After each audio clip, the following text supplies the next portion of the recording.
اور فرما کے جملے ملتے ہیں روایت میں، معصوم فرماتے بدبخت ہے وہ شخص جو اپنی زندگی میں ماہ مبارک رمضان کو پائے اور اپنے گناہ نہ بخشوا سکے، کیونکہ اس سے بہتر موقع پھر نہیں ملتا۔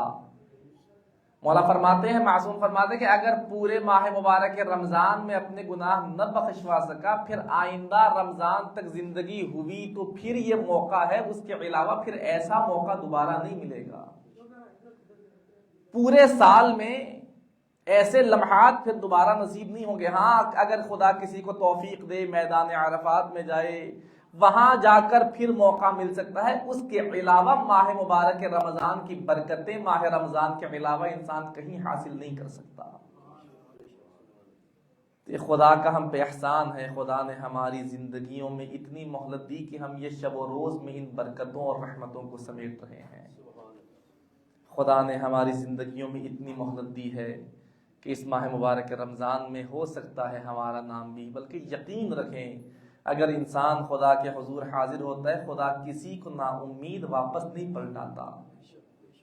اس یقین کے ساتھ اس ماہ مبارک رمضان کو درک کریں کہ یہاں ماہ مبارک رمضان سے ہم نکل رہے ہوں گے، خدا ہمارا نام بھی گنہگاروں کی فہرست سے نکال دے گا۔ ہماری گفتگو سورہ ملک کے بارے میں ہو رہی ہے اور سٹیپ بائی سٹیپ ہم آگے بڑھ رہے ہیں۔ گزشتہ روز ہماری گفتگو ہو رہی تھی کہ خداوند متعال نے جہاں شیطان کو کچھ طاقتیں اس کے پاس ہیں، اس کے مقابل مجھے اور آپ کو بھی کچھ طاقتیں عطا فرمائی ہیں کہ جس کے ذریعے سے میں اور آپ شیطان کا مقابلہ کر سکتے ہیں۔ ایسا نہیں ہے کہ خدا نے ہمیں بغیر کسی اسلحے کے رکھا ہو، خدا نے ہمارے پاس کوئی ایسا آپشن نہ رکھا ہو کہ شیطان ہم پہ حملہ کرے اور ہم اپنے آپ کو اس کے حملے سے بچا نہ سکیں۔ خدا نے مختلف اسلحے عطا فرمائے ہیں۔ اب انسان کے اوپر ہے کہ انسان کس حد تک اپنے آپ کو اس اسلحے کا اہل بنا کر وہ اسلحہ حاصل کر لیتا ہے، یا اپنی زندگی ویسے ہی گزار کے اس دنیا سے چلا جاتا ہے۔ جو سب سے بڑا اسلحہ خداوند متعال نے مجھے اور آپ کو شیطان کے مقابلے کے لیے عطا فرمایا ہے، اس اسلحے کا نام استغفار ہے۔ شیطان انسان کو بہکائے، شیطان انسان کو خدا سے دور کرنے کی کوشش کرے، یہ انسان شیطان کے دھوکے میں آ کر جب فوراً خدا کی بارگاہ میں آ کر استغفار کرتا ہے، خدا گناہ کو ویسے مٹا دیتا ہے کہ اس کے نام اعمال میں کوئی آثار باقی نہیں رہتے۔ ایک اسلحہ استغفار ہے، اور ایک اور اسلحہ جس کے بارے میں کل تذکرہ کیا تھا، پیغمبر گرامی قدر کا فرمان ہے کہ اگر اپنے آپ کو شیطان سے بچانا چاہتے ہو، کثرت سے مجھ پر اور میری آل پہ درود بھیجو۔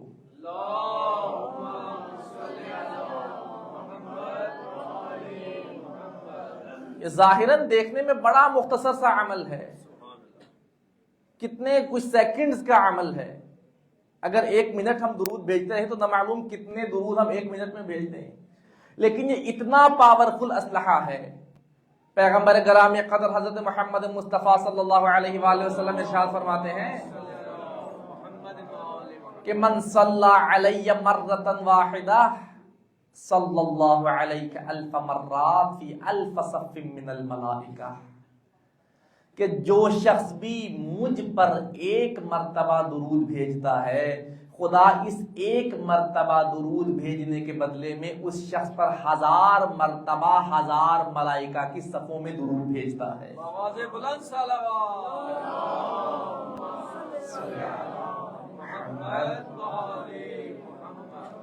اور جب خدا درود بھیجتا ہے، پیغمبر ارشاد فرماتے خدا کو درود بھیجتا دیکھ کر خدا کی کوئی مخلوق ایسی نہیں ہوتی جو اس شخص پر خدا کے پیچھے پیچھے درود نہ بھیج رہی ہو، 1 مرتبہ درود بھیجنے کی وجہ سے۔ سوال کیا گیا یا رسول اللہ، ہم آپ پر درود بھیجتے ہیں، اپنی زبانوں کو جنبش دیں، ہمارے درود بھیجنے کا طریقہ ہے کہ ہم اللہم صلی علی محمد و آل محمد زبانوں کو حرکت دے کر درود بھیجتے ہیں، ذات پر تو بھیجتے ہیں لیکن آل پیغمبر پر نہیں بھیجتے۔ ختمی مرتبت کا فرمان ہے لا تصلوا علی صلاۃ البتراء، مجھ پر کبھی بھی نامکمل تم بریدہ درود نہ بھیجو، تمہاری ایسی درود مجھے نہیں چاہیے، مجھے وہ درود چاہیے جو مکمل درود ہو۔ پوچھا گیا یا رسول اللہ صلاۃ البتراء سے کیا مراد ہے؟ اس دمبریدہ نامکمل درود سے کیا مراد ہے؟ فرماتے مجھ پر تو درود بھیجا جائے لیکن میری آل پر نہ بھیجا جائے، ایسا درود مجھے نہیں چاہیے، مجھ پر مکمل درود بھیجو جس میں مجھے بھی شامل کرو اور میری آل کو بھی شامل کیا جائے۔ یہ ہے مکمل درود۔ اور پھر درود انسان ویسے پڑھے اس کا بھی اپنا ثواب ہے، بلند آواز میں درود پڑھنے کا اپنا اثر ہے۔ معصوم فرماتے جب بلند آواز میں درود پڑھا جاتا ہے اس کے ذریعے خدا دلوں سے نفاق کو ختم کر دیتا ہے، دلوں میں نفاق باقی نہیں رہتا۔ تو یہ ہے فقط درود کا خداوند متعال کے ہاں مقام۔ تو انسان اسی سے سوچے کہ اگر چند ہستیوں پر درود بھیجنے کا اتنا مقام ہے تو ان ہستیوں کا خدا کے ہاں کتنا مقام ہوگا جن پر درود بھیجنے کا خدا یہ صلہ عطا فرما رہا ہے۔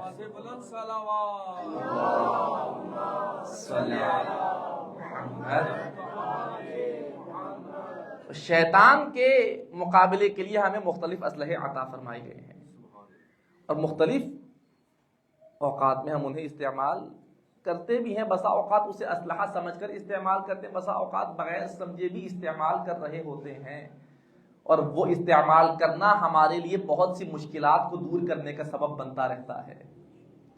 آج ہماری گفتگو ہے سورہ ملک کی آیت نمبر 6 کے بارے میں، جس میں خداوند متعال ارشاد فرما رہا ہے کہ وَلِلَّذِينَ كَفَرُوا بِرَبِّهِمْ عَذَابُ جَهَنَّمَ، کہ جنہوں نے اپنے رب کا انکار کیا ان کے لیے عذاب جہنم ہے، ان کے لیے جہنم کا عذاب ہے۔ وَبِئْسَ الْمَصِيرُ، اور کتنا برا ٹھکانہ ہے جہنم، کیسی بری جگہ ہے جہنم، اور کیسے لوگ ہوں گے جن کا ٹھکانہ جہنم کو بنایا جائے گا۔ آیہ کریمہ کا اس کو ہم اگر دیکھیں تو 2 حصوں میں تقسیم کیا جا سکتا ہے۔ پہلا حصہ کہ وَلِلَّذِينَ كَفَرُوا بِرَبِّهِمْ، وہ لوگ جنہوں نے اپنے رب کا انکار کیا، اس کا نتیجہ یہ ہے کہ ان کے لیے عذاب جہنم ہے۔ یہ خود رب کا انکار کر رہے ہیں، ان سے کروایا نہیں جا رہا، اپنے اختیار کے ساتھ جانتے بوجھتے ہوئے عقل و شعور رکھتے ہوئے خدا کا انکار کر رہے ہیں۔ اس آیت کے ذریعے بتایا جا رہا ہے کہ تمہارے افعال پر تمہارا اختیار ہے، تمہیں مجبور نہیں کیا جا رہا، تمہیں زبردستی، تمہیں ڈنڈے کے زور پر نہ نیک عمل کرنے پہ مجبور کیا جاتا ہے اور نہ برے عمل پر مجبور کیا جاتا ہے۔ نیک عمل بجا لاتے ہو تو اپنے اختیار سے، اور اگر برائی کی طرف جاتے ہو تب بھی اپنے اختیار سے جاتے ہو، کوئی تمہارا ہاتھ پکڑ کر کھینچ کر لے کر نہیں جاتا۔ اور قرآن کریم میں ایک آیہ کریمہ ہے کہ جب میدان محشر میں جہنمیوں کو جہنم کی طرف لے کر جایا جا رہا ہوگا، یہ شیطان سے کہیں گے کہ آج تم نے ہمیں یہاں تک پہنچا دیا۔ شیطان ان سے کہے گا میں نے تمہیں مجبور نہیں کیا تھا، میں نے فقط رستہ دکھایا تھا، رستے پر چلنے کا اختیار تمہارا تھا، تمہارا اختیار تھا کہ اس رستے پہ چلتے یا نہ چلتے، تم اپنے اختیار سے اس رستے پر چلے اور خود اپنے اختیار سے جہنم کے دہانے تک پہنچے ہو۔ انسان اختیار رکھتا ہے، ایسا نہیں کہ انسان کے پاس اختیار نہ ہو۔ بعض لوگوں کا عقیدہ ہے کہ ہمارے اختیار میں کچھ نہیں ہے، انسان بدی کرتا ہے تو بھی نعوذ باللہ خدا کرواتا ہے، اور انسان اگر نیک عمل کرتا ہے تو بھی خدا کرواتا ہے۔ میں نہ نیک عمل کر سکتا ہوں اور نہ ہی کوئی برائی کر سکتا ہوں، جو کر رہا ہوں خدا کروا رہا ہے۔ اور اگر اسے صحیح مان لیا جائے پھر خدا کیسے کسی کو ثواب و عقاب دے سکتا ہے کہ جس عمل پہ خود مجبور کرے، نہ خدا اس کی جزا دے سکتا ہے نہ خدا اس کی سزا دے سکتا ہے۔ جزا و سزا کا کانسیپٹ ہی تب ہے جب میں اپنے اختیار سے کر رہا ہوں۔ انسان کو نیک عمل کا صلہ اور برے عمل کی سزا ملنا عقل اسے تب تسلیم کرتی ہے جب میں اپنے اختیار سے کروں، پھر اس کے اوپر مجھے جزا و سزا دی جائے۔ تاریخ میں دیکھیں تو ہمیں کچھ گروہ ملتے ہیں کہ مختلف عقائد رکھتے ہیں، جن میں پہلا گروہ اشاعرہ کا ہے۔ یا اشاعرہ کہتے ہیں کہ ہمارے پاس کسی بھی چیز کا اختیار نہیں ہے۔ جیسے عرض کیا، انسان نیک کام کرتا ہے تو خدا کے ذریعے، انسان برائی کرتا ہے تو نعوذ باللہ خدا کے ذریعے سے۔ نہ انسان خود سے یہ اختیار رکھتا ہے کہ نیکی کا انتخاب کرے، نہ انسان یہ اختیار رکھتا ہے کہ برائی کا انتخاب کرے۔ اور قرآن کریم کی آیات کو یہ بطور دلیل پیش کرتے ہیں۔ قرآن کریم ہر کسی کو سمجھ نہیں آتا، قرآن کو سمجھنے کے لیے قرآن کے اصل جنہیں خدا نے علم عطا فرمایا ہے ان سے سمجھنا پڑتا ہے۔ اگر انسان اپنے عقل کے مطابق قرآن کو سمجھنے کی کوشش کرے، وارث قرآن کے پاس جائے بغیر قرآن کو خود سے سمجھے، پھر انسان اسی قرآن کے ذریعے خدا سے دور ہونا شروع کر دیتا ہے۔ یہ کہتے ہیں کہ خداوند متعال سورہ ابراہیم میں ارشاد فرماتا ہے فَيُضِلُّ اللَّهُ مَن يَشَاءُ وَيَهْدِي مَن يَشَاءُ، خدا فرما رہا ہے کہ جسے ہم چاہیں اسے ہدایت دیتے ہیں، جسے چاہے گمراہ کر دیتے۔ دیکھو خدا کہہ رہا ہے کہ میں ہدایت دیتا ہوں اور میں گمراہ کرتا ہوں۔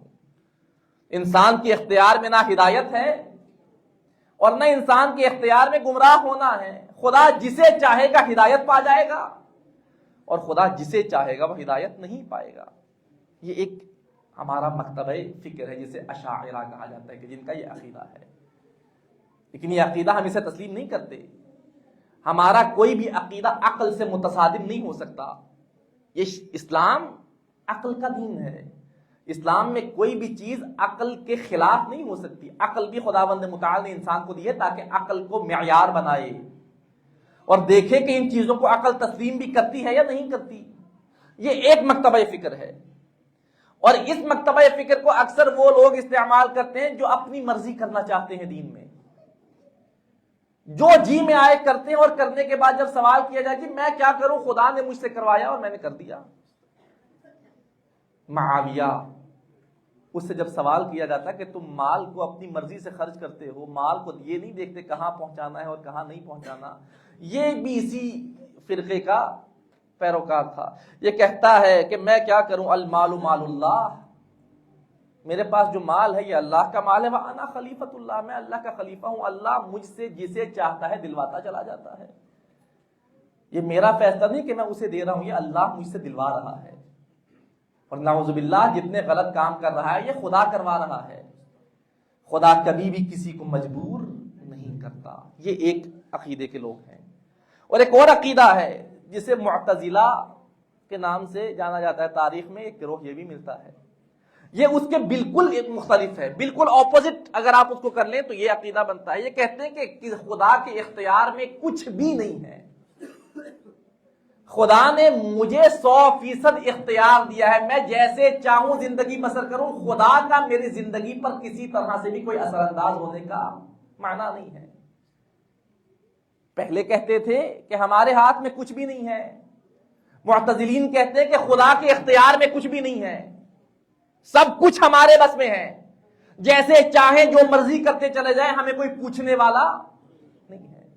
ہم کہتے ہیں نہ سب کچھ ہمارے اختیار میں ہے اور نہ ایسا ہے کہ ہمارے اختیار میں کچھ بھی نہ ہو۔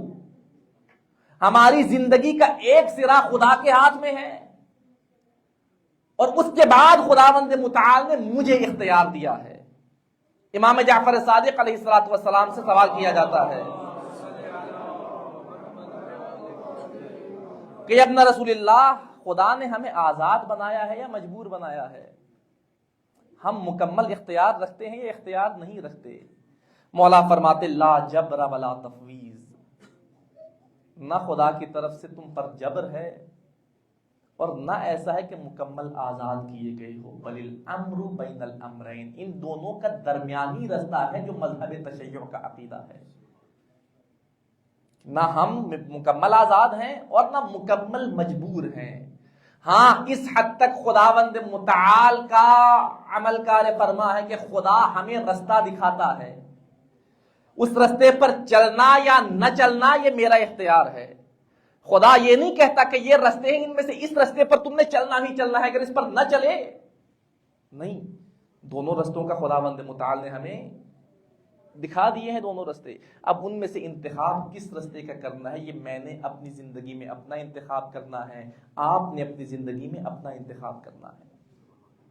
خداوند متعال ارشاد فرماتا ہے انا ہدیناہ السبیل اما شاکرا و اما کفورا، رستہ ہم نے دکھا دیا ہے، رستے کی ہدایت ہم نے کر دی ہے، اب یہ تمہارا اختیار ہے، چاہے شاکرین میں شامل ہو جاؤ اور چاہے کافرین میں شامل ہو جاؤ۔ رستہ دکھانے کے بعد تمہارے ہاتھ میں ہے کہ تم کیا کرتے ہو۔ ابو حنیفہ یہ امام جعفر صادق علیہ الصلوۃ والسلام کی بارگاہ میں آتا ہے کہ مولا سے سوال کیا جائے. ابھی آ رہا ہوتا ہے کہ رستے میں امام موسیٰ کاظم سے ملاقات ہوتی ہے. امام کاظم رستے میں موجود تھے, ملاقات ہوتی, کہتا ہے کہ میں آپ کے بابا سے سوال کرنے جا رہا تھا, چلیں آپ سے سوال کرتا ہوں. کہ سوال کیا ہے؟ یہ سوال کرتا ہے کہ ہم جو گناہ کرتے ہیں اس گناہ کا بتائیے ذمہ دار کون ہے؟ ہمارے گناہ کا ذمہ دار خدا ہے یا نہیں ہے؟ مولا فرماتے ہیں اس کی 3 صورتیں بن سکتی ہیں, 3 صورتوں سے خالی نہیں ہے. ان تینوں میں سے کسی ایک صورت میں بہرحال تم نے فال کرنا ہے. مولا فرماتے ہیں پہلی صورت تو یہ ہے کہ خدا بندے کو گناہ پہ مجبور کرتا ہو. ایک صورت یہ بنتی ہے کہ خدا مجبور کر کے گناہ کروائے. دوسری صورت یہ بنتی ہے کہ خدا مجبور نہ کرے لیکن خدا اس گناہ میں تمہارا شریک بن جائے. جتنا تم گناہ میں شریک ہو تمہارے ساتھ خدا بھی گناہ میں شریک ہے. مولا فرماتا ہے یہ دونوں صورتیں ٹھیک نہیں ہیں, کیونکہ اگر خدا مجبور کرے تو خدا پھر اس گناہ پہ عقاب دینے کا حق نہیں رکھتا. یہ کسی عاقل سے بھی ہم اس چیز کا تصور نہیں کرتے کہ کوئی عقل رکھتا ہو اور کسی کو کسی کام پہ مجبور کرے اور مجبور کرنے کے بعد پھر اسے اس پر سزا دے. وہ کہے گا آپ نے خود تو مجبور کیا تھا, پھر سزا کیسی دے رہے ہیں؟ اگر کسی عاقل انسان سے ہم اس کی توقع نہ کریں, پھر عقل کو خلق کرنے والے خدا سے اس کی توقع کیسے کی جا سکتی ہے؟ مولا فرماتے ہیں یہ صورت ممکن نہیں کہ خدا انسان کو گناہ پر مجبور کرتا ہو, ایسا نہیں ہو سکتا. اور نہ ہی ایسا ہو سکتا ہے کہ خدا گناہ میں انسان کا شریک بن جائے, کیونکہ اگر خدا شریک ہے پھر خدا بھی نعوذ باللہ اتنا ہی حصے دار ہے جتنا یہ بندہ حصے دار ہے. پھر بھی خدا گناہ پر عقاب کا حق نہیں رکھتا. تو یہ دوسری صورت بھی ہمارے ہاں متصور نہیں ہے. ہاں تیسری صورت یہ بنتی کہ خدا نے اختیار بندے کو عطا فرما دیا ہے, اسے بتا دیا ہے یہ کام کرو گے ثواب ملے گا, یہ کام کرو گے عقاب ملے گا. اسے بتانے کے بعد, ہدایت کرنے کے بعد اختیار بندے کو عطا فرما دیا. اگر ثواب چاہیے ثواب والے اعمال کرتا چلا جائے, اگر ثواب نہیں چاہیے عقاب والے اعمال کرے گا, اس پر خدا عقاب عطا فرماتا چلا جائے گا. یہ ہمارا عقیدہ ہے کہ خدا بندے کو مجبور نہیں کرتا, خدا بندے کو اختیار عطا فرماتا ہے. کچھ چیزیں ہیں جن میں ہماری مرضی نہیں چل سکتی, جن میں ہم نے آنکھیں بند کرنی ہی کرنی ہے. جیسے نظام کائنات چل رہا ہے, سورج مشرق سے نکل رہا ہے اور مغرب کی طرف جا کر غروب ہو رہا ہے, اس میں میرا کوئی اختیار نہیں ہے, اس میں مجبور ہوں کہ میں نے اسے تسلیم کرنا ہی کرنا ہے. جو نظام خدا ہے, نظام کائنات ہے, اس میں نہ میرا کوئی اختیار ہے نہ آپ کا کوئی اختیار ہے. ہمارے والدین کون ہوں گے اس میں میرا کوئی اختیار نہیں ہے. کس نے کس گھرانے میں پیدا ہونا ہے اس میں اس کا کوئی اختیار نہیں ہے کہ میں کہوں میں نے اس گھر میں ہی پیدا ہونا ہے. بھائی تمہارا اس میں اختیار نہیں ہے, اس میں تم مجبور ہو جہاں پیدا کیا جائے وہاں پیدا ہونا ہی ہونا ہے. تمہارے پاس یہاں کوئی چوائس نہیں ہے. ہاں جو احکام خدا ہیں ان میں تمہیں اختیار دیا گیا ہے. احکام خدا میں عمل کرو یا عمل نہ کرو. خدا کے بندوں کی صفوں میں شامل ہو جاؤ, عباد اللہ کی صفوں میں شامل ہو جاؤ, یا شیطان کی بندگی کرنے والوں کی صفوں میں شامل ہو جاؤ. یہ تمہارا اختیار ہے. اور عدالت الہی کا تقاضا بھی یہی ہے. خداوند متعال کی صفت ہے نا کہ خدا عادل ہے. عدالت کا تقاضا یہ ہے کہ انسان کو اختیار دیا جائے, انسان اپنی مرضی سے زندگی بسر کر سکتا ہو. اصول دین میں سے ہے عدالت, توحید, اور توحید کا ایک حصہ ہے عدالت. اگر انسان خدا کی عدالت پر یقین نہیں رکھتا گویا یہ خدا کی توحید پر بھی یقین نہیں رکھتا. انسان مسلمان تب ہوتا ہے جب خدا کو وحدہ لا شریک بھی مانے اور خدا کو عادل بھی مانے. خدا کو عادل ماننے کا تقاضا یہ ہے کہ انسان یہ عقیدہ نہ رکھے کہ خدا بندے کو مجبور کرتا ہے. عدالت الہی کے خلاف ہے. عدالت الہی کا تقاضا اختیار مانگتا ہے کہ اگر خدا جزا و سزا دیتا ہے تو پھر اختیار کے ساتھ دے, مجبور کر کے نہ دے. تو جو یہ عقائد رکھتے ہیں وہ ہمارے ہاں ان کا عقیدہ باطل ہے, اور ہمارے ہاں وہ عقیدہ ہے جو مولا کائنات امیر المؤمنین حضرت علی بن ابی طالب علیہ الصلوۃ والسلام مولا فرماتے ہوئے دکھائی دیتے کہ خدا نے انسان کو با اختیار بنایا ہے، انسان کو مجبور نہیں بنایا، انسان کو چوپایوں کی طرح نہیں بنایا، بلکہ انسان مختار ہے، انسان جیسے چاہے زندگی بسر کر سکتا ہے، جیسی زندگی بسر کرے گا ویسے نتائج سامنے آتے چلے جائیں گے۔ اگر کوئی کمال چاہتا ہے تو ویسی زندگی بسر کرے، خدا کمال عطا کرے گا۔ اور ہماری عام روٹین میں بھی دیکھیں، ایک انسان ہے ترقی چاہتا ہے، اس کے اختیار میں ہے، اگر ترقی چاہتا ہے تو اسی کے حساب سے محنت کرے، ترقی ملتی چلی جائے گی، اگر محنت نہیں کرے گا ترقی نہیں ملے گی۔ اختیار اس کے پاس ہے، ترقی چاہیے یا نہیں چاہیے، کامیابی چاہیے یا نہیں چاہیے، یہ انسان کے بس میں ہے، چاہے تو کامیاب بھی ہو سکتا ہے اور اگر نہ چاہے تو پھر ناکامی مقدر بنتی ہے۔ رستہ ہمیں دکھا دیا، اگر کامیاب ہونا ہے تو اس رستے پر چلنا ہے، اگر اس رستے پر نہیں چلو گے پھر ناکام ہو جاؤ گے۔ سکولز میں جاتے ہیں ہمارے بچے، یونیورسٹیز میں جاتے ہیں، وہاں پر بھی ہمارے پاس یہی دو رستے ہیں کہ اگر کامیاب ہونا ہے پڑھو گے تو کامیاب ہوگے، اگر نہیں پڑھو گے کامیاب نہیں ہوگے۔ انسان ہر چیز قضا پر چھوڑ دے کہ جو خدا چاہے گا وہ ہو جائے گا۔ خدا یہ چاہتا ہے کہ جو محنت کرے اسے کامیاب کر دے اور جو محنت نہ کرے وہ ناکام ہو جائے۔ خدا کبھی یہ نہیں کہتا کہ اپنے ہاتھ پہ ہاتھ دھر کے بیٹھے رہو اور پھر مجھ سے امید لگاؤ۔ خدا فرماتا ہے محنت کرنے کے بعد ہاں نتیجہ مجھ پر چھوڑو، تمہاری محنت کے مطابق صلہ میں عطا کروں گا۔ معصوم کسی کے ہاں دعوت پہ جاتے ہیں اور کمرے میں بیٹھے چھت کی طرف دیکھا تو چھت میں جو لکڑی تھی وہ ٹوٹنے والی تھی، ان قریب تھا کہ وہ ٹوٹ کے گر جائے، وہاں سے اس کے آثار کچھ نہ کچھ نیچے گر رہے تھے، تنکے گر رہے تھے۔ معصوم نے اپنی جگہ تبدیل کی اور دوسری جگہ تشریف لے آئے۔ کسی نے سوال کیا، مولا خدا پہ اتنا یقین نہیں کہ خدا یہاں آپ کو حفاظت سے رکھے گا، اور اگر خدا نہیں چاہتا کہ آپ مزید زندہ رہیں پھر وہاں جا کر بھی زندہ نہیں رہنا؟ خدا کا فیصلہ اگر ہوگا آپ یہاں بیٹھ کر بھی بچ جائیں گے، یہاں سے اٹھ کر وہاں جانے کا کیا مطلب؟ قضاء و قدر۔ مولا فرماتے ہیں تم نہیں سمجھتے میں خدا کی قضا سے اٹھ کر خدا کی قضا کی طرف جا رہا ہوں۔ خدا کہتا ہے کہ اگر یہیں بیٹھے رہو گے تو زندہ نہیں بچو گے، اگر بچنا چاہتے ہو خدا کی قضا میں ہے کہ یہاں سے اٹھ کر دوسری جگہ منتقل ہو جاؤ۔ ایسا نہیں کہ انسان خود بخود اپنے آپ کو ہلاکت میں بھی ڈالے، انسان اپنے ہاتھ پہ خود سے چھری بھی چلائے اور کہے اگر خدا چاہے گا تو زندہ بچ جاؤں گا۔ خدا یہ کہتا ہے کہ جب تک اپنے آپ کو خود نقصان نہیں پہنچاؤ گے تب تک کچھ نہیں ہوگا، اور اگر اپنے آپ کو نقصان پہنچاؤ گے تو اس کا نتیجہ ظاہر ہوگا۔ یہ نہیں کہ انسان خدا پر چھوڑ کر جو مرضی جی میں آئے کرتا چلا جائے کہ خدا اگر چاہے تو ایسا ہو کر ہی رہے گا۔ خدا نے کچھ چیزیں انسان کے بس میں دی ہیں کہ اگر چاہتے ہو تم کامیاب ہو، یہ کام کیے بغیر کامیاب نہیں ہو سکتے۔ وَلَيْسَ لِلْإِنسَانِ إِلَّا مَا سَعَىٰ، کوشش کے بغیر نتیجے تک نہیں پہنچا جا سکتا۔ ہاں نتیجہ تمہارے ہاتھ میں نہیں ہے، محنت کرنا تمہارے ہاتھ میں ہے، محنت کرو، محنت کیے بغیر سب کچھ خدا پر نہ چھوڑ دو، محنت کرنے کے بعد خدا پر اتنا یقین رکھو کہ تمہاری محنت کو خدا ضائع نہیں جانے دے گا، اس محنت کے مطابق تمہیں خدا ثمر عطا فرمائے گا، اس کا خدا پھل تمہیں عطا فرمائے گا۔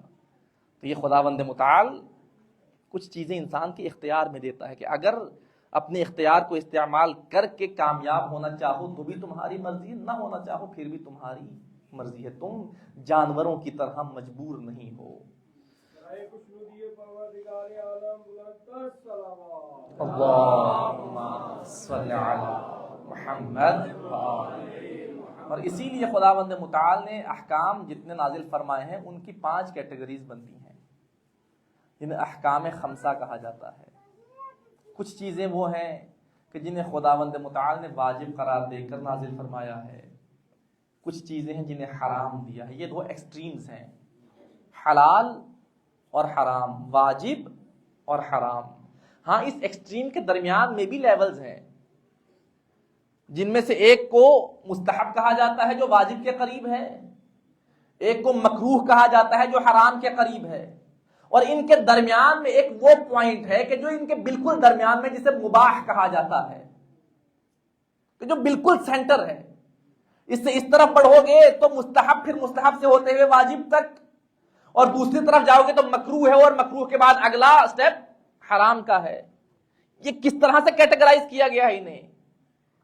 فرماتے ہیں کہ جس چیز میں خداوند متعال نے 100% مصلحت کو رکھا ہے اسے واجب قرار دیا ہے، کہ جسے خدا چاہتا ہے کہ اس کی مصلحت کو بندہ حاصل کرے ہی کرے، اسے خدا نے واجب قرار دیا کہ اسے تم نے ترک نہیں کرنا، اسے تم نے حاصل کیے بغیر نہیں رہنا، اسے حاصل کرنا ضروری ہے. اور اسی طرح دوسری ایکسٹریم حرام ہے کہ جس میں مفسدہ ہی مفسدہ ہے، جس میں مصلحت کا کوئی بھی پہلو دکھائی نہیں دیتا، اسے خداوند متعال نے حرام قرار دیا کہ اس کے قریب بالکل نہیں جانا، کسی صورت میں اس کے قریب نہیں جانا. واجب میں آ جائے آپ کی نماز ہے پنجگانہ، کہ جو واجب ہے ایک اس کا پہلو ہے، وَإِلَّا واجبات کی فہرست بہت پرانی ہے. نماز جو آپ کی 5 وقت کی نماز ہے یہ واجب ہے، اس میں مصلحت ایسی ہے کہ خدا چاہتا ہے تم یہ 5 نمازوں کو کسی صورت میں بھی ترک نہ کرو، انہیں بجا لانا ہی لانا ہے. دوسرے ایکسٹریم میں چلے جائیں، حرام کی لسٹ دیکھیں تو وہ بھی ایک پوری لسٹ موجود ہے کہ یہ کام ہے جنہیں تم نے ترک کرنا ہی کرنا ہے، اس کے قریب نہیں جانا. جھوٹ بولنا حرام ہے، حرام کے قریب نہیں جانا. کسی کی غیبت کرنا حرام ہے، حرام کے قریب نہیں جانا. اس کی پھر آگے ہم دیکھتے ہیں کہ کون کون سی چیز حرام کی کیٹیگری میں آتی ہے. پھر دوسری ہم آ جائیں واجب سے نیچے مستحب ہے، کہ جس میں مصلحت تو ہے لیکن اتنی مصلحت نہیں کہ جتنی واجب میں تھی، لیکن خدا چاہتا ہے کہ یہ مصلحت بھی بندہ حاصل کرے، اس لیے اسے مستحب قرار دیا گیا کہ مستحب کو بجا لاؤ تاکہ اس کی مصلحتیں تمہاری زندگی میں خداوند متعال شامل کرے. اور دوسری طرف مکروہ ہے کہ جس میں مفسدہ ہے، اور خدا چاہتا ہے کہ تم اس مفسدے سے اپنے آپ کو جتنا ہو سکے بچاؤ. بلکہ معصومین فرماتے ہیں کہ کوشش کرو کوئی بھی تم سے مستحب ترک نہ ہو اور کسی بھی مکروہ کے قریب نہ جاؤ، کیونکہ یہ باؤنڈری لائن ہے. مستحب کے بعد اگلی باؤنڈری کا نام واجب ہے، مکروہ کے بعد جو آگے ہم نے باؤنڈری کراس کرنی ہے اس کا نام حرام ہے. معصوم فرماتے کوشش کرو کسی مکروہ کے قریب نہ جاؤ اور کسی مستحب کو ترک نہ کرو، اس لیے کہ جب تمہیں مستحب بجا لانے کی عادت ہو جائے گی واجب بجا لانا مزید آسان ہو جائے گا. جب تم خدا کے لیے اس کام کو بجا لا رہے ہو جس میں مصلحت 80% ہے، 85% ہے، 70% ہے، تو 100% مصلحت والے عمل کو بجا لانا مزید آسان ہو جائے گا. اور اسی طرح کوشش کرو کہ مکروہ کے قریب بھی جتنا ممکن ہو مکروہ کو بجا نہ لاؤ، کیونکہ جب تم مکروہ کو زیادہ بجا لانا شروع کرو گے، یہ مکروہ کو بجا لاتے لاتے نہ جانے کب تم اس باؤنڈری لائن کو کراس کر دے وہ حرام کا ارتکاب کر بیٹھو. اگر حرام سے بچنا چاہتے ہو اپنے آپ کو مکروہ سے بچانے کا عادی بناؤ، کہ جب تم اس باؤنڈری کے قریب ہی نہیں جاؤ گے پھر اس کو کراس کرنا تو دور کی بات ہے. ایک کام ہے مباح کہ جسے کرنا نہ کرنا ایک جیسا ہے. تو یہ 5 کیٹیگریز میں اعمال کو، احکام کو نازل فرمانا اس بات کا متقاضی ہے کہ خدا ہمیں اختیار دے کہ ہم ان 5 میں سے کسی ایک کا انتخاب کریں. ہمیں خداوند متعال کی طرف سے مجبور نہ بنایا جائے. یہ ہے کہ جب اپنی اختیار سے خدا فرماتے یہ انکار کریں گے رب کا اختیار سے، تو اس کا صلہ انہیں اس کی سزا کیا دی جائے گی؟ عذاب جہنم، انہیں جہنم کا عذاب دیا جائے گا. اور کیسا عذاب جہنم دیا جائے گا کہ وہ بئس المصیر، جو بہت برا ٹھکانہ ہے. تو ایسا ٹھکانہ ہے کہ اس جیسا برا ٹھکانہ کوئی نہیں ہے. اگلی 2 آیات میں خداوند متعال پھر جہنم کی کچھ صفات کو بیان فرما رہا ہے کہ وہ جہنم کے جو برا ٹھکانہ ہے وہ کیسا برا ٹھکانہ ہے، وہ کیسا جہنم ہے. خدا فرماتا ہے اذا القوا فیہا سمعوا لہا شہیقا وہی تفور، کہ جب وہ اس جہنم میں ڈالے جائیں گے تو اس کے بھڑکنے کی ہولناک آوازیں سنیں گے. جہنم کے بھڑکنے کی آوازیں سنائی دیں گی. وہی تفور، اور وہ جہنم جوش مار رہی ہوگی. پرجوش ہوگی جہنم۔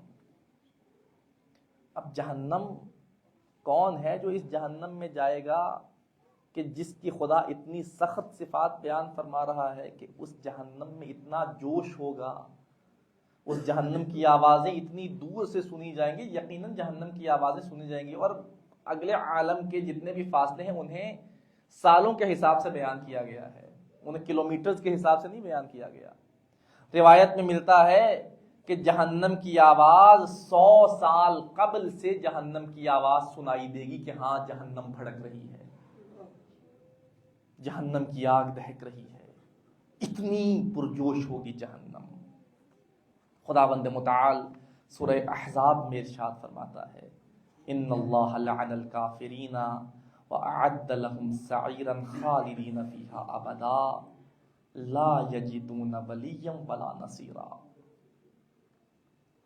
کہ جو لوگ کافر ہیں خدا ان پہ لعنت بھی کرتا ہے، اور ان کے لیے خدا نے جہنم کو تیار کیا ہے، جہنم کی آگ کو ان کے لیے آمادہ کیا گیا ہے جو اس میں ہمیشہ رہیں گے، خالدین فیہا، ہمیشگی ہے، ہمیشہ اس میں رہنے والے ہیں، اور ایسے ہمیشہ رہیں گے کہ لا یجدون ولیا ولا نصیرا، وہاں پر نہ انہیں کوئی اپنا دوست نظر آئے گا اور نہ کوئی مددگار نظر آئے گا، بے یار و مددگار آتش جہنم میں پڑے ہیں، اور وہاں انسان جب چلا جائے گا وہاں پھر ختم ہونے کا تصور نہیں ہے، وہاں اس عذاب میں خالدین فیہا، خلود ہے، ہمیشگی ہے کہ اس عذاب کا مزہ چکھتے رہنا ہے۔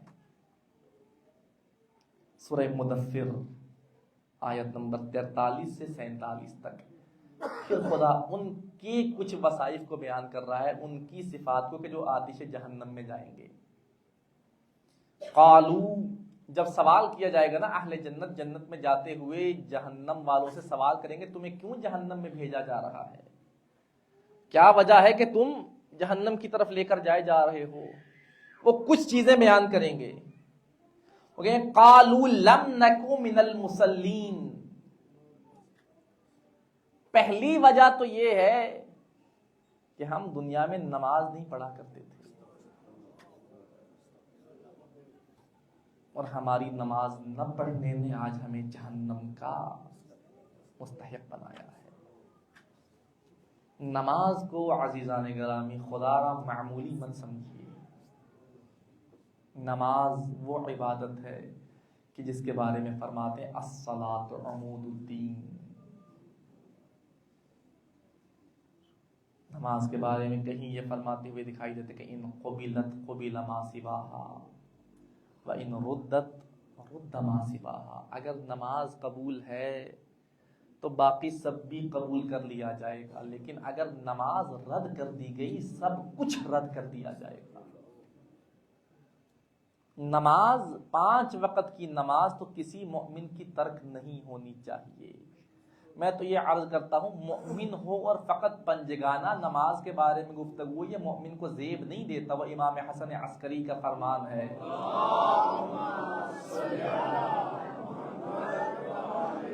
مولا فرماتے مؤمن کی 5 علامات بیان فرماتے، ان میں سے ایک علامت مؤمن کی کہ جو اپنے آپ کو مؤمن کہتا ہے، مولا فرماتے یہ علامات ہوں گی تو مؤمن ہے، وَإِلَّا پھر مؤمن ابھی صحیح سے نہیں بنا۔ مولا اس میں فرماتے مؤمن وہ ہے جو ایک دن میں 51 رکعت نماز پڑھتا ہو، فقط واجب پہ اکتفا نہ کرے۔ 51 رکعت کیسے بنتی ہیں وہ آپ کیلکولیٹ کیجئے، ہر نماز کی نوافل کو ملائیں، اور فقط نوافل بھی نہیں، جا کر نماز شب کو بھی ساتھ ملائیں، تب جا کر یہ 51 رکعت بنتی ہے۔ اور میرے 11ویں امام فرماتے مؤمن وہ ہے جو 51 رکعت نمازیں پڑھتا ہو۔ اگر یہ 51 رکعت نہیں پڑھ رہا پھر ابھی صحیح طرح سے مؤمنین کی صفوں میں شامل نہیں ہوا، اسے اپنے آپ کو کمال کی طرف لے کر جانا ہے، اسے ابھی اپنے آپ کو ان سٹیپ سے گزارنا ہے کہ وہاں تک پہنچ جائے۔ نماز نہ پڑھنا انسان کو جہنم کا مستحق بنا دیتی ہے، اور ہم نماز نہیں پڑھتے کس آسرے پر؟ محمد و آل محمد کے آسرے پر۔ نماز کیوں نہیں پڑھتے؟ کبھی پوچھے نا کسی سے، مولا بیٹھے ہیں شفاعت کے لیے، نماز سے کیا کرنا ہے؟ نماز نہیں پڑھتے، اور جس کا علی جیسا امام ہو اس نے نماز پڑھ کے کیا کرنا ہے؟ میں تو کہتا ہوں کوئی نماز پڑھے یا نہ پڑھے، علی والے کو نماز زیادہ پڑھنی چاہیے، اس لیے کہ کسی کا امام نہ کعبے میں آیا ہے، نہ کسی کا امام مسجد سے جا رہا ہے، علی وہ امام ہے، آ رہا ہے تو خانہ خدا میں، جا رہا ہے تو خانہ خدا سے۔ آواز بلند صلوات۔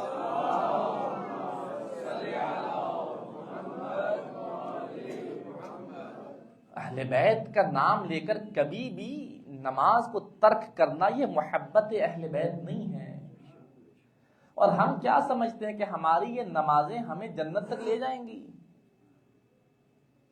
ہماری نمازوں کی کہاں وہ بساط، کہاں ان میں وہ طاقت کہ یہ ہمیں در جنت تک لے جائیں، کہ ہم نماز کے بغیر شفاعت آل محمد کی آس لگائے بیٹھے ہوں۔ میں تو یہ عقیدہ رکھتا ہوں کہ ہماری نمازیں ایسی نماز نہیں جو مجھے اور آپ کو جنت میں لے کر جائے، ہاں ہماری نماز کم از کم مجھے اور آپ کو شفاعت آل محمد کا حقدار بنا دیتی ہے۔ نماز اس لیے پڑھیں کہ شاید ہماری نماز کی وجہ سے نظر کرم آل محمد ہم پہ پڑے اور ہماری شفاعت کر کے جنت میں بھیج دیں۔ اس لیے کہ معصوم فرماتے لا تنال شفاعتنا من استخف بالصلاۃ، یہ نہیں فرمایا کہ جو نماز نہیں پڑھتا، فرمایا جو نماز کو خفیف سمجھتا ہے اسے ہماری شفاعت نصیب نہیں ہوگی۔ نماز کے لیے اذان کی آواز آ رہی ہے، آواز کانوں سے ٹکرائے اور ایسے ریئیکٹ کرے کہ جیسے کسی کی آواز سنی ہی نہیں ہے۔ نماز کا وقت ہے، کسی کام میں مصروف ہے، لیکن نماز کو اہمیت نہیں دے رہا، اپنے کام کو اہمیت دے رہا ہے۔ لا تنال شفاعتنا من استخف بالصلاۃ۔ نماز ہماری زندگی کا سینٹرل پوائنٹ ہے۔ نماز کے ساتھ روزہ بھی عبادت ہے، نماز کے ساتھ صدقات بھی عبادت ہے، نماز کے ساتھ ہر عمل عبادت ہے، لیکن اگر نماز نہیں ہے جتنا مرضی انبار لگاتے چلے جاؤ، ان ردت رد ما سواہا ہے، اگر نماز رد ہے سب کچھ رد کر دیا جائے گا۔ پہلی صفت کہ لم نکو من المصلین، ہم نماز نہیں پڑھا کرتے تھے، آج ہم یہاں تک پہنچ گئے۔ پھر دوسرا فرماتے ہیں وَلَمْ نَكُنْ نُطْعِمُ الْمِسْكِينَ، اور دوسرا جو ہمارا کام تھا جس نے ہمیں جہنم کے دہانے تک پہنچا دیا ہے کہ ہم کسی بھی مسکین کو کھانا نہیں کھلاتے تھے، ہم انہیں دھتکار دیا کرتے تھے۔ اب اس آیت کریمہ میں دونوں پہلو ہیں کہ انسان کا خدا کے ساتھ بھی رابطہ ہونا چاہیے، انسان کا دوسرے انسان کے ساتھ بھی اچھا تعلق اور واسطہ ہونا چاہیے۔ ایسا نہیں کہ فقط خدا کے ساتھ تعلق اچھا ہے، باقیوں کے ساتھ تعلق کی کوئی پرواہ نہیں ہے، یہ بھی کامیاب نہیں ہے۔ اور ایسا نہیں کہ دنیا میں ہر کسی سے تعلق بنایا ہے لیکن خدا سے تعلق کی کوئی پرواہ نہیں ہے، یہ بھی کامیاب نہیں ہے۔ خدا کے ساتھ بھی تعلق ایسا ہو کہ جو بہترین تعلق ہے، اور لوگوں کے ساتھ بھی ویسا تعلق ہو کہ جو بہترین تعلق ہے۔ کسی کا حق غصب نہ کروں، کسی کا حق مار کے پھر خدا کو راضی نہ کروں۔ خدا فرماتا ہے تمہارے ذمے دو طرح کے حقوق ہیں، ایک حقوق اللہ ہے اور ایک حقوق العباد ہے۔ جو میرے حقوق ہیں ان کے بارے میں میرا اختیار ہے، چاہے تمہیں معاف کر دوں اپنے رحم کے ذریعے سے، چاہے عدالت کے ذریعے تمہیں میدان عدالت میں لے کر جاؤں، اور چاہوں تو میں معاف بھی کر سکتا ہوں، لیکن جو حقوق العباد ہیں اس میں تم نے اس کا حق ادا کرنا ہے جس کا حق تمہارے ذمے پر ہے۔ اگر ادا نہیں کرتے، جب تک وہ اجازت نہیں دیتا تب تک تم پھر بری الذمہ نہیں ہوگے۔ حقوق العباد کی بھی اتنی اہمیت ہے کہ جتنی حقوق اللہ کی ہے۔ انسان یہ مت سمجھے کہ میرا ہمسایہ ہے تو مجھے کیا پرواہ ہے، میرا دوست ہے تو کیا پرواہ ہے، مومن برادر ہے تو کیا پرواہ ہے، ان کے بھی حقوق کی رعایت کرنی ہے۔ ایک شخص دنیا سے چلا جاتا ہے، نمازی ہے، پرہیزگار ہے، بہترین زندگی بسر کر کے جاتا ہے، دنیا سے جانے کے بعد اپنے دوست کے خواب میں آتا ہے. کیا دیکھتا ہے اس کا دوست؟ کہ ویسے اسے خداوند متعال نے ساری نعمتیں دی ہیں، جنت کی نعمتیں اسے عالم برزخ میں عطا فرمائی گئی ہیں، لیکن ان نعمتوں میں رہتے ہوئے بھی تھوڑی تھوڑی دیر کے بعد قبر میں ایک بچھو آتا ہے، ڈنک مار کے واپس چلا جاتا ہے. قبر میں آتا ہے، پھر ڈنک مار کے واپس چلا جاتا ہے. وہ کہتا ہے کہ یہ ایسا بچھو ہے کہ ایک دفعہ ڈنک مار کے جاتا ہے، دوسری دفعہ آنے تک پہلی دفعہ کا درد ابھی گیا نہیں ہوتا. وہ کہتا ہے کہ تو اتنا عبادت گزار، نمازی، پرہیزگار کہ خدا نے ساری نعمتیں بھی دی ہیں، ان نعمتوں کے ساتھ اس بچھو کا کیا تعلق؟ وہ کہتا ہے جہاں تک حقوق اللہ کا تعلق تھا میں نے کبھی بھی حقوق اللہ پر کوئی کمپرومائز نہیں کیا. ایک دن کہیں راستے میں جا رہا تھا، میرے آگے آگے ایک شخص جا رہا تھا، اس نے اپنے سواری پر گندم کے خوشے لادے ہوئے تھے، اور میں جاتے جاتے اس کے ان گندم کے خوشوں سے ایک تنکا توڑا تاکہ اپنے دانتوں میں خلال کروں، لیکن وہ تنکا توڑا اس کے مالک کی اجازت کے بغیر. مالک کی اجازت نہ لینا آج اس بچھو کے میرے قبر میں آنے کا سبب بنا ہے. جاؤ جا کے اس سے میرے لیے اجازت لو تاکہ وہ اجازت دے اور اس بچھو سے میری جان چھڑائی جا سکے. حقوق العباد اسی نے معاف کرنا ہے جس کا حق میرے ذمے پر ہے. اگر آپ کا حق میں نے دینا ہے تب تک میری جان نہیں چھوٹے گی جب تک یا آپ کا حق ادا نہ کر دوں یا آپ اپنا حق معاف نہ کر دیں. خدا دونوں پہلو کو بیان فرما رہا ہے کہ پہلی وجہ جہنم میں جانے کے حقوق اللہ کو ادا نہ کرنا، اور دوسری وجہ حقوق العباد کو ادا نہ کرنا. دونوں وجہ سے انسان جہنم کا مستحق قرار پاتا ہے، اور دونوں وجہ سے انسان کو آتش جہنم کا مزہ چکھنا پڑتا ہے. اسی لیے انسان ایسے لوگوں کے ساتھ بیٹھے جو انسان کو خدا کے بھی قریب کریں اور یہ بھی بتائیں کہ کس کا حق کس طرح سے ادا کرنا ہے. ہر کوئی نہیں بتاتا. اسی لیے معصوم کا فرمان ہے نا، مجالست العلماء عبادہ، علماء کے ساتھ بیٹھنا بھی عبادت ہے. کہ جب تک علماء کے ساتھ بیٹھو گے یا یہ تمہیں خدا سے قریب کرتے چلے جائیں گے یا تمہیں لوگوں کے حقوق کے بارے میں آگاہی دیتے جائیں گے، یہ تمہیں کبھی کسی سے دور نہیں کریں گے. اور ایک لمحہ عالم کے پاس بیٹھنے کو کتنے سالوں کی عبادت سے بہتر قرار دیا گیا ہے. اس کی وجہ یہ ہے کہ عالم تمہیں بتاتا ہے کہ زندگی گزارنے کا سلیقہ کیسا ہونا چاہیے، اور یہ عالم اپنے پاس سے نہیں بتاتا. اور ہر عالم کے پاس بیٹھنے کا بھی حکم نہیں ہے، اس عالم کے پاس بیٹھنے کا حکم دیا گیا ہے جو حقیقی عالم ہے، جو تعلیمات محمد و آل محمد کو تم تک پہنچاتا ہے. ایسے عالم کے پاس بیٹھنا یقیناً عبادت ہے. اس لیے کہ یہ وہ تعلیمات تمہیں بتا رہے ہیں جو تعلیمات محمد و آل محمد لے کر آئے ہیں. اللہم صلی علی محمد. خداوند متعال نے زندگی عطا کی اور زندگی نے مہلت دی، توفیق خدا شامل حال رہی. تو کل یہیں سے انشاءاللہ گفتگو آگے بڑھے گی. ایک اور آیت ہے اس سے اگلی بھی جس میں خداوند متعال جہنم کے ہی ابھی وصائف کو بیان فرما رہا ہے، اس پر انشاءاللہ گفتگو ہوگی. اور جہنم کے مراتب ہیں، کیسے کیسے خدا نے مراتب بنائے ہیں، کیسے کیسے درکات ہیں جہنم کے، اس پر گفتگو ہوگی. خدا فرماتا ہے، اگلی آیت کی تلاوت کریں پھر انشاءاللہ کل یہیں سے آگے بڑھیں گے. خدا فرماتا ہے تکاد تمیز من الغیظ کلما القی فیہا فوج سألہم خزنتها الم یأتکم نذیر. خدا فرماتا ہے قریب ہے کہ شدت غیظ سے جہنم پھٹ جائے.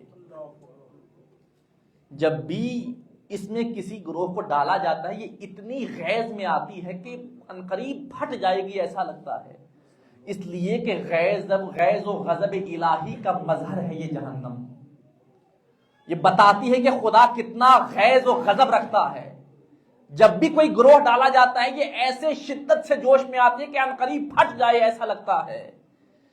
اور جب بھی کسی فوج کو ڈالا جاتا ہے سألہم خزنتها، تو اس جہنم کے کارندے جو وہاں پر معین ہیں وہ ان سے سوال کرتے ہیں الم یاتکم نذیر، کیا تمہارے پاس کوئی تنبیہ کرنے والا نہیں آیا تھا؟ کیا کوئی نبی اور رسول نہیں آیا تھا کہ تم یہاں تک پہنچ گئے؟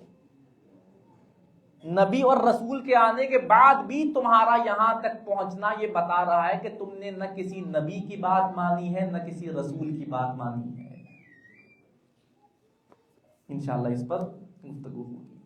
عذاب جہنم آسان نہیں ہے۔ انسان ذرا تصور کرے نا، جو آگ ہماری دنیاوی آگ ہے، اس آگ کا آتش جہنم کے ساتھ کوئی تصور نہیں ہے، لیکن انسان فقط سوچنے کے لیے ایک موم بتی، چھوٹی سی موم بتی کو جلائے اور اپنی سب سے چھوٹی انگلی کو اس کے اوپر رکھ کے ذرا تصور کرے کہ کیا یہ آگ برداشت کر سکتا ہے؟ ہم سے یہ معمولی سی ایک موم بتی کی آگ برداشت نہیں کی جاتی، تو انسان سوچے میں کیسے گناہ کروں؟ اگر یہ چھوٹی سی آگ مجھ سے برداشت نہیں ہوتی، وہ غیظ و غضب سے بھری ہوئی آگ کیسے برداشت کروں گا؟ انسان اپنے آپ کو بچائے، ہر کوئی بچائے، پھر وہ تو یقیناً بچائیں جنہیں خدا نے رہبر و رہنما عطا کیے ہیں، آل محمد جیسے، جنہوں نے پیغام خدا پہنچانے میں کوئی کسر نہیں چھوڑی، ہر طرح کی مصیبتیں برداشت کی ہیں، ہر طرح کے مصائب برداشت کیے ہیں، کس لیے کہ پیغام الہی ہمیشہ قائم و دائم رہے۔ آئیے آج خداوند متعال کو اپنی دعاؤں کی قبولیت کے لیے، اپنی حاجات کے لیے، جتنے بیمار ہیں ان کی شفا یابی کے لیے، جو بے اولاد ہیں ان کی اولاد کے لیے، جو اپنے اپنے دل میں جو حاجات لے کر آئے ہیں ان کی برابری کے لیے آج خدا کو اس ہستی کا وسیلہ دیتے ہیں جس پر اتنی مصیبتیں پڑھیں، اتنی مصیبتیں دیکھیں کہ اس ہستی کا لقب ہی ام المصائب پڑ گیا۔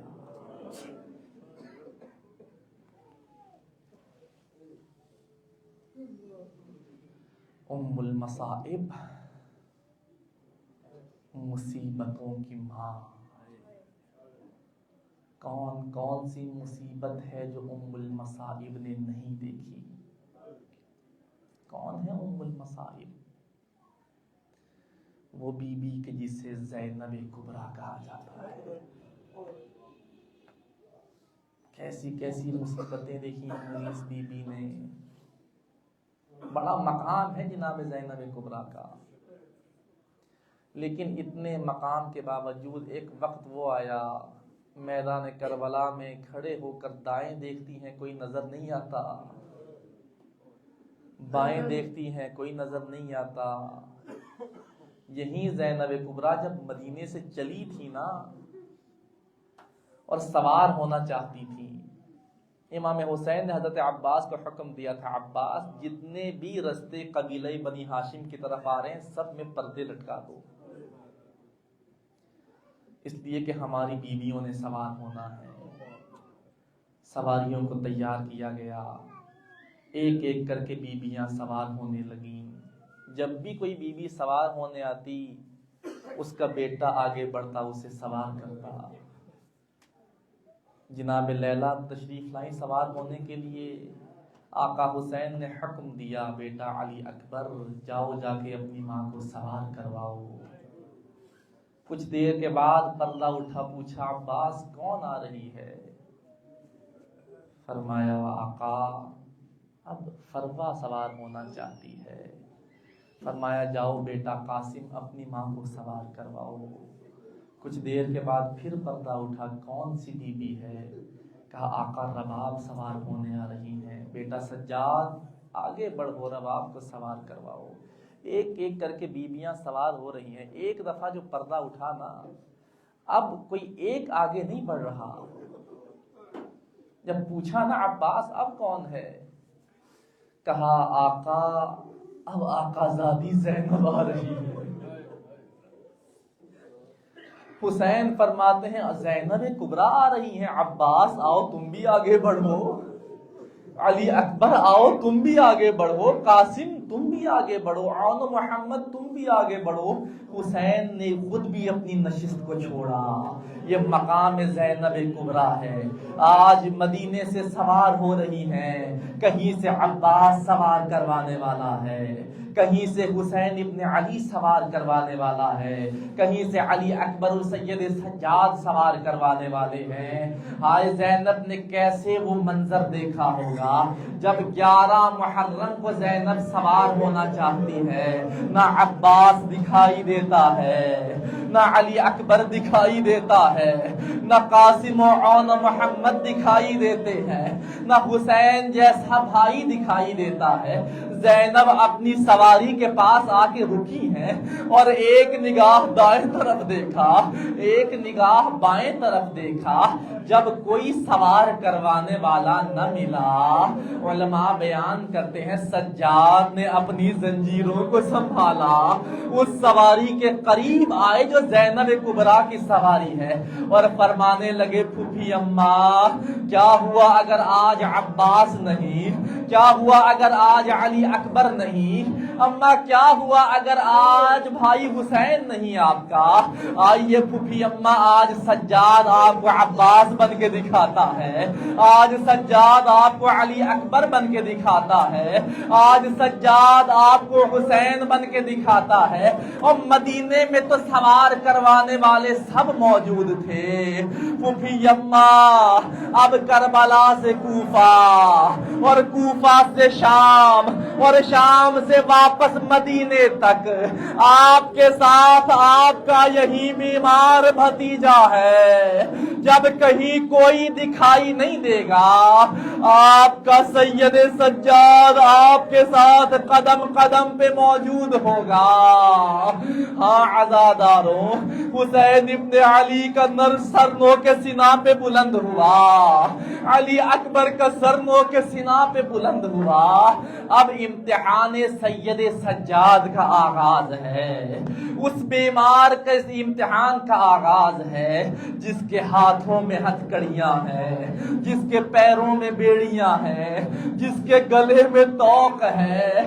یہ بیمار قیدی سپہ سالار ہے، اور اس کے ساتھ لشکر ہے، اس کے ساتھ قافلہ ہے، اور قافلے میں کون ہے؟ یا بے مقنع و چادر بیویاں ہیں، اور یا چھوٹی چھوٹی بچیاں ہیں۔ انہی بیویوں کے ساتھ سجاد نے کوفے میں داخل ہونا ہے، انہی بیویوں کے ساتھ سجاد نے یزید کے دربار میں جانا ہے۔ سجاد کے لیے بڑے مشکل سے مشکل امتحانات موجود ہیں۔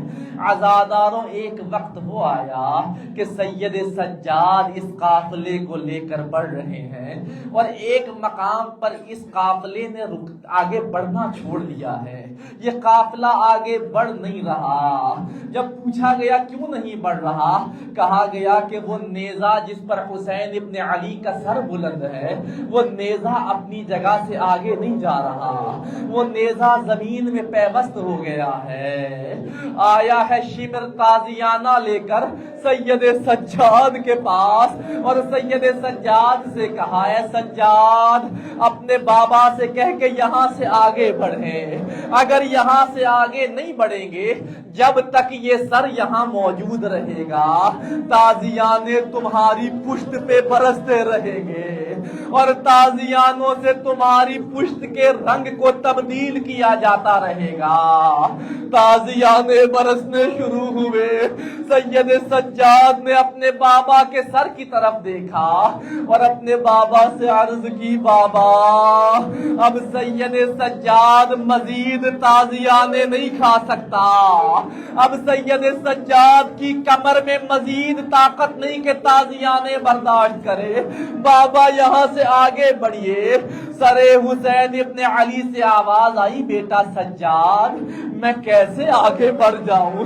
سجاد جس سواری پہ میری سکینہ سوار تھی، سکینہ اس سواری سے رستے میں گر چکی ہے۔ او بیٹا سجاد، میں اپنی بیٹی کے بغیر کیسے آگے بڑھ جاؤں؟ جاؤ، جا کے پہلے سکینہ کو تلاش کرو، پھر سرے حسین آگے بڑھے گا۔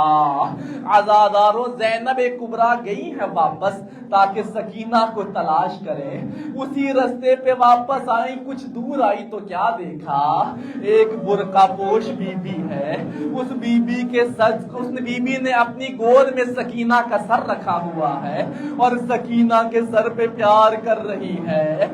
زینب کبریٰ قریب آئی، اس بی بی سے عرض کی، او بی بی تو کون ہے؟ جہاں کوئی ہمارا یار و مددگار نہیں، تو ہماری بچی کو پیار بھی کر رہی ہے، ہماری بچی پہ شفقت بھی کر رہی ہے، بتا تو صحیح تو ہے کون کہ اس بے آب و گیاہ بے آبان میں ہماری مدد کرنے آ گئی؟ اس برقع پوش بی بی نے زینب کی طرف دیکھا اور زینب سے فرماتی ہے، بیٹی زینب مجھے پہچان، میں تیری دکھیاری اماں زہرا ہوں۔ اور بیٹی تو کیا سمجھتی ہے کہ تمہیں چھوڑ کر اماں مدینہ میں بیٹھی ہے؟ نہیں زینب، یہاں تم نے مدینہ چھوڑا اور یہاں زہرا نے بھی مدینہ چھوڑ دیا۔ اور زینب جہاں کوئی کسی کے پاس نہ تھا، اس وقت بھی زہرا ہر جگہ موجود تھی۔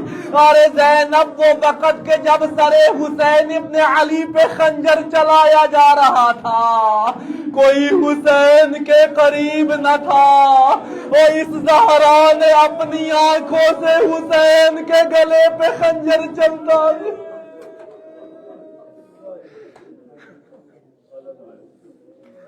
اللہ لعنت اللہ علی القوم الظالمین وسيعلم الذين ظلموا أي منقلب ينقلبون إنا لله وإنا إليه راجعون۔ بار الہ بحق محمد و آل محمد، ہمارے اس قلیل سے ذکر کو اپنی بارگاہ میں مقبول منظور فرما۔ بار الہ بحق محمد و آل محمد، اس ذکر کو، ان آنسوؤں کو ہمارے لیے وسیلہ نجات قرار فرما۔ بار الہ ان آنسوؤں کو رومال جناب زہرا میں جگہ عنایت فرما۔ بار الہ بحق محمد و آل محمد، جتنے حاضرین تشریف فرما ہے، اپنے اپنے دلوں میں جو حاجات لے کر بیٹھے ہیں، تمام حاضرین کی حوائج شرعیہ کو پورا فرما، سب کی توفیقات خیر میں اضافہ فرما۔ جو مؤمن و مؤمنات کسی بھی حوالے سے پریشان ہیں، بحق محمد و آل محمد تمام مؤمن و مؤمنات کی پریشانیوں کو دور فرما۔ بار الہ جن مؤمن و مؤمنات کو مشکلات کا سامنا ہے، ان کی مشکلات کو آسان فرما۔ بار الہ بہت سے مؤمن و مؤمنات ہر گھر میں مریض ہیں، کوئی گھر ایسا نہیں کہ جس میں کوئی کسی مرض میں مبتلا نہ ہو۔ تجھے محمد و آل محمد کا واسطہ، جتنے مؤمن و مؤمنات بیمار ہیں، التماس کی ہے، التماس نہیں کی، بار الہ تو علیم بذات الصدور ہے، تمام بیمار مؤمن و مؤمنات کو، بالخصوص ہمارے علماء کرام جو بیمار ہیں، آقا مہدی کاظمی صاحب، ہمارے والد صاحب، ان کے علاوہ مؤمنین بیمار ہیں، بحق بیمار کربلا، بحق محمد و آل محمد تمام بیماروں کو شفائے کامل و عاجل عطا فرما، ان کی تمام تکالیف کو دور فرما۔ بار الہ بحق محمد و آل محمد جتنے حاضرین تشریف فرما ہے، تمام حاضرین کے مرحومین کو غریق رحمت فرما، سب پہ اپنی رحمتوں اور برکتوں کا نزول فرما۔ بار الہ بحق محمد و آل محمد، مؤمنین و مؤمنات بچوں کے امتحانات ہو رہے ہیں، بچے بچیاں امتحانوں میں مصروف ہیں، بار الہ ان تمام بچوں کو، بچیوں کو ہر طرح کے امتحان میں کامیابی سے ہمکنار فرما، دنیاوی اخروی ہر میدان میں کامیاب و کامران فرما۔ بار الہ بحق محمد و آل محمد، جن مومن کی طرف سے آج نیاز کا اہتمام ہے، ان کی اس نیاز کو اپنی بارگاہ میں مقبول و منظور فرما، ان کے مرحومین کو غریق رحمت فرما۔ بار الہ بحق محمد و آل محمد، ہمارے وقت کے امام کو ہم سے راضی و خوشنود فرما، امام زمانہ کے ظہور میں تعجیل فرما، ہم سب کو اپنے امام کے اعوان و انصار میں شامل ہونے کی توفیق عطا فرما۔ بار الہ مسلمانوں پر جہاں جہاں ظلم و ستم کیا جا رہا ہے، چاہے وہ فلسطین ہو، چاہے دنیا کے کسی بھی حصے پر مسلمانوں پر ظلم و ستم کیا جا رہا ہے، مسلمانوں کو فتح و نصرت عنایت فرما، مسلمانوں کی غیب سے امداد فرما، مسلمانوں کے مقابل قوتوں کو شکست سے دو چار فرما ہمارے الہ بحق محمد و آل محمد. جتنا عرصہ ہماری زندگی باقی ہے محمد و آل محمد کی محبت میں محمد و آل محمد کا ذکر کرتے ہوئے زندہ رہنے کی توفیق عطا فرما. اس دنیا سے جاتے ہوئے محمد و آل محمد کی محبت کو سینے میں لیے ہوئے اس دنیا سے جانے کی توفیق عطا فرما. ہم سب کو اس دنیا میں محمد و آل محمد کی زیارت نصیب فرما. آخرت میں ہم سب کو محمد و آل محمد کی شفاعت نصیب فرما.